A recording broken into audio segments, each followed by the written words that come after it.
Sorry, turn my AC down.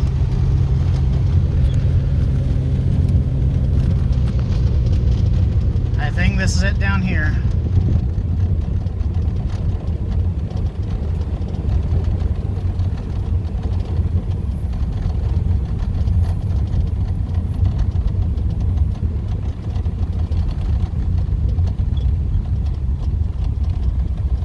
Maybe. Let me check my maps, but if I'm right, we're here. Roughly. Okay, let me preface this with a small confession. This is not the actual landing site of the Delphos UFO. I thought it was. It looks like I'm mistaken. I thought it was that dead tree right there. It looks like the actual landing site was on the other side of this band of trees, about 50, 60 feet further, on private property, which I cannot see from the street. So this is the best view that we're going to get. Because I love looking for UFO sites and whatnot. I am not an advocate of trespassing on private property, especially not in a constitutional carry state. So this is what we're going to get. So, Delphos, Kansas is nearly a ghost town today. It was never a thriving metropolis, but the 302 present-day residents are barely half the population it had during the 1950s. The 1950 census showed a population of 676. For a long time, the only notable thing to come from Delphos was a letter written by an 11-year-old girl named Grace Bedell to U.S. Representative Abraham Lincoln, advising him that if he just grew out his beard, he would get more votes. Grace Bedell died on November 2nd, 1936, which I found interesting because November 2nd is a date that holds significance in my own life. But 35 years later to the day, Delphos, Kansas would become known for something else. On November 2nd, 1971, a 16-year-old boy named Ronnie Jackson was out completing chores just after dark. He claimed to witness a bright, glowing, mushroom-shaped aircraft hovering nearby, just over that tree line. He ran inside to fetch his parents just in time to see the object lift in the air and rapidly disappear into the twilight sky. Upon examining the area which Ronnie had first seen the object, the family found an 8-foot-wide ring on the ground where all the grass had been scorched away, leaving a white crust. The crust glowed with a sort of luminosity, and when Ronnie's parents, Darrell and Irma, touched it, they said their fingers went numb. The family called the sheriff, Harlan Inlow, who came out and inspected the site. He verified the ring's presence, photographed it, took witness statements, and collected soil samples. He would later state, "I am 100% convinced that an incident happened and that what the family told us was credible." To this day, this was actually inaccurate. The ring supposedly remains into the 90s. I wrote "to this day." I later verified that's not actually true. The ring remained into the 90s, at which point the family buried it because they were tired of people trespassing. Which is part of why I'm distinctly standing here. Turn the page of my notes, sorry. Soil samples kept in a lab were examined on History Channel's TV show The Proof Is Out There in 2023 and found it to still have glowing and other unusual properties. The story gets even weirder, though. The family was awarded a cash prize of $5,000, which is $38,000 adjusted for inflation, by the magazine National Enquirer, for collecting the most valuable scientific evidence of an alien visitation. The sighting also kicked off a rash of UFO reports throughout Kansas, which persisted in the next year. What became of the Johnsons? Ronnie Jackson became something of a local celebrity, but soon became prone to nervous breakdowns. He claimed to develop psychic abilities and an inflamed nerve in his stomach, which would persist for years. The whole family also reported that electronics would malfunction around them afterwards, and Ronnie reportedly used his psychic powers to predict a car accident, which killed his sister-in-law. In 1974, Ronnie dropped out of school. He was plagued with nightmares and would wake the whole house by screaming, "They won't get away this time." He predicted that the UFO would visit again, and in 1974 it did, hovering over the original landing site before circling the home and vanishing, knocking the power out for the whole area. Ronnie eventually left Delphos and moved to the Kansas City area, where he passed away recently in the 70s. Unlike many UFO incidents, which only leave eyewitness accounts and video footage, the Delphos UFO left behind tangible physical evidence, setting it apart from others. To this day, what happened at Delphos is a mystery. The ring was eventually buried to ward off trespassers, but to this day, nothing grows there. I would have loved to say that I could see the ring, and I'm not even going to lie, I actually considered lying to you guys, because on this side of this little creek over here, Don't mind me having my car popped open to air out. It's hot as heck in there. It's a lovely 91-degree day, and my Jeep doesn't have very good AC, which means it was 100 degrees in my Jeep easily.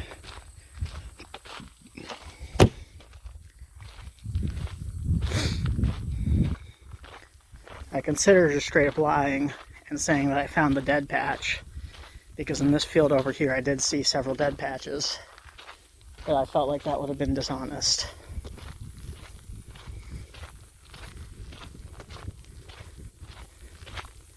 See right there, you can kind of see the dead patch up against the trees.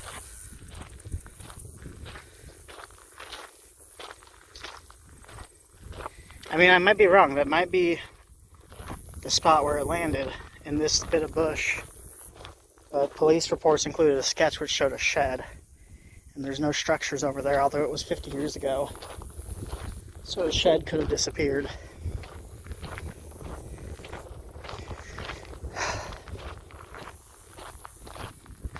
This field over here would have also been a good spot to say, oh, right there, there's a dead patch. But I don't think it was this dead patch. I think it was on the other side of those trees.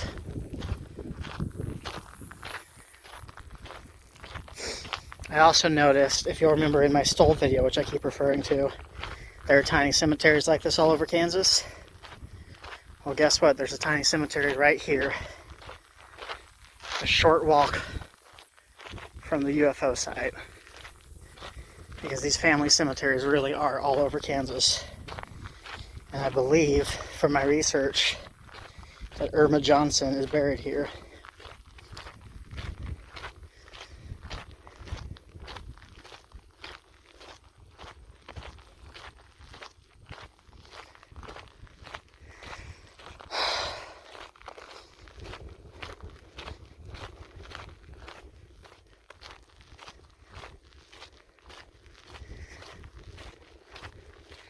I'm not sure, but I think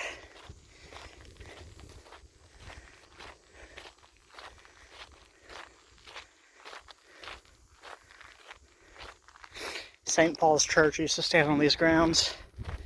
There's a drawing of it there. It's gone now, but the cemetery remains and has expanded.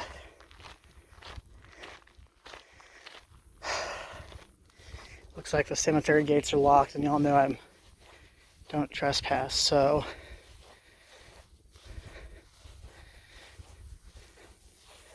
just as a rule, I was just seeing if I could see Irma Johnson's grave here. Some of these graves are very old. That one says 1876.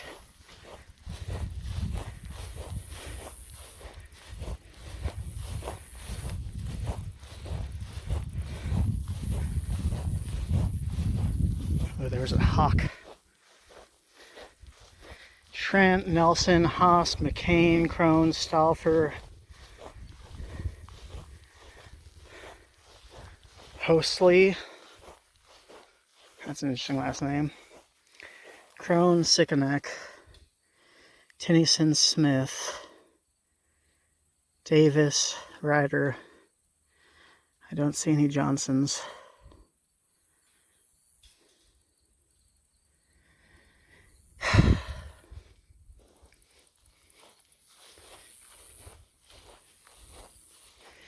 This is the end of the stop side plan of my creepy Kansas road trip. This was the last one. However, there are a couple more places that I want to hit, so this might not be the last episode.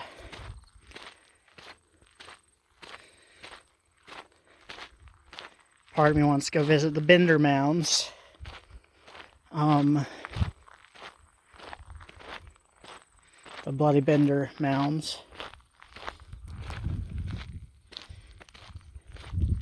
Maybe I'll do an episode on some Wyandotte County stuff, like the Legend of the Golden Bear, and or Old Quindara Ruins. It said maximum recording time reached. My phone is running out of memory, so this is also going to have to be it based on that. So sorry that this is a short episode, y'all. I was hoping I'd be able to see more, maybe drive through Delphos, but I really got to get going too. I will say I was able to find the location thanks to a geocache. I don't tend to do much geocaching, but to the guy that set up the geocache, thank you for that.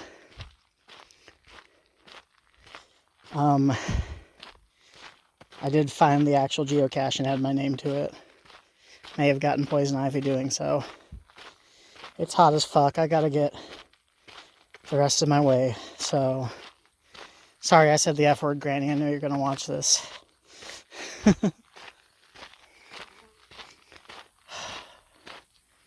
So that's it, y'all. Unless I decide to do more episodes. That's Creepy Kansas.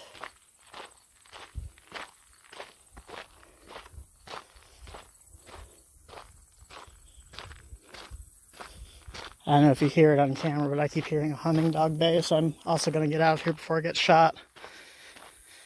In case somebody's hunting in the area and doesn't realize I'm here, I'm not wearing orange. I don't think it's hunting season. They might just be trading. I don't think hunting season starts for a few more weeks. But thanks for joining me on my Creepy Kansas road trip. Hopefully there will be more to come. I'm going to have to drive through Kansas again, so maybe I can stop and visit more sites. Love y'all. Stay safe. Signing off. Wanted to take a second to talk about this video's sponsor.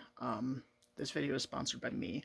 I don't have a Patreon at the moment. I'm trying to get one set up. I'm not monetized on YouTube. This whole series was done kind of out of my own pocket while I was moving. Just added to my moving expenses. So for my sponsor, I want to just talk about myself.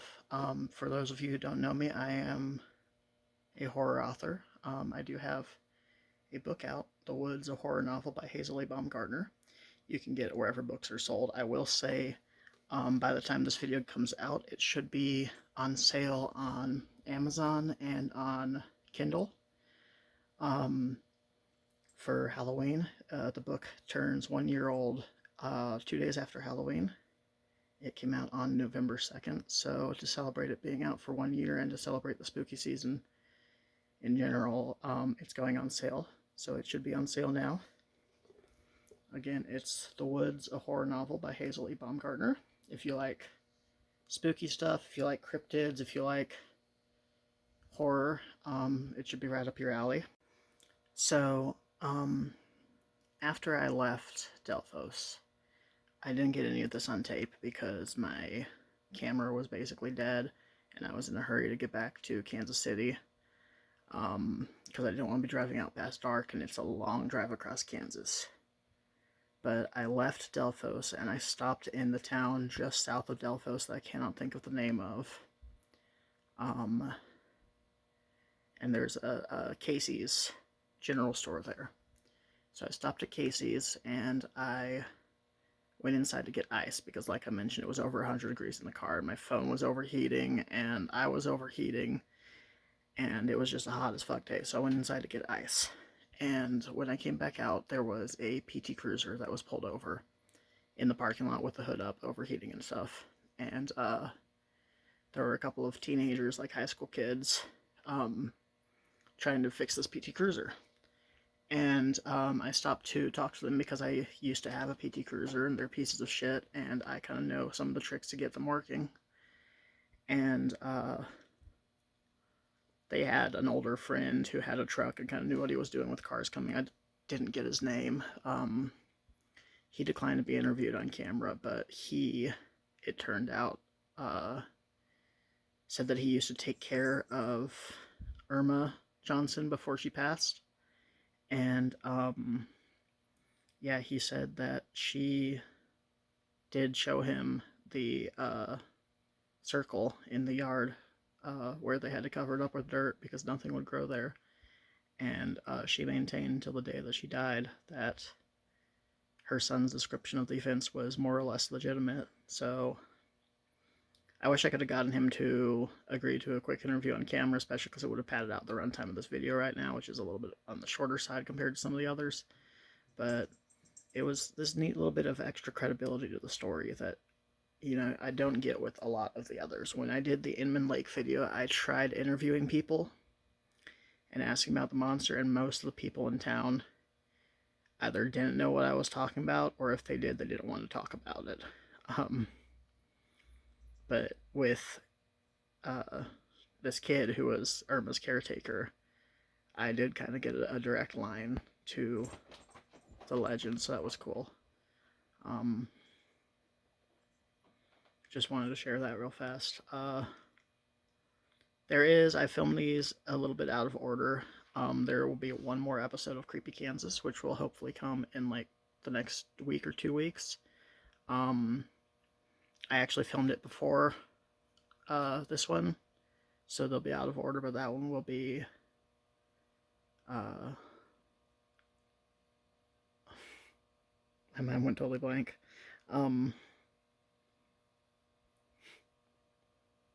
The Blue Light Lady in Salina, Kansas. So hopefully that'll be out in another week or two. Until then, happy Halloween, and I'm gonna get some sleep because I'm sure you can tell I'm tired. Until next time.